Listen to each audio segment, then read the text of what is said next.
আমিরকে হত্যা করার পর পদ্মার উক্তি ছিল, ক্ষমা করো পৃথিবী, আমি তাকে ঘৃণা করতে পারিনি, তাকে আমি নিষ্ঠুর মৃত্যু দিতে পারিনি, যার হাতের 5টি আঙুল আমার নির্ভরতা, যার বুকের পাঁজরে লেগে থাকা ঘামের গন্ধ আমার সবচেয়ে প্রিয়,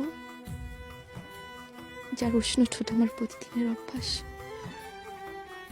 যার এলোমেলো চুলে আমি হারিয়ে যাই বারংবার, যার ভালোবাসার আহ্বানে সব কিছু তুচ্ছ করে ছুটে চলে যাই, যার মিষ্টি সোহাগে অন্য জগতে হারিয়ে যায়, তার কষ্ট আমি কি করে সহ্য করি? লোকে বলে স্বামীর বা পাঁজরের হাড়ে স্ত্রী তৈরি, তাহলে যার পাঁজরে আমার সৃষ্টি, তার আর্তনাদ কি করে শুনি? এই কঠিন কাজ আমার পক্ষে সম্ভব হয়নি।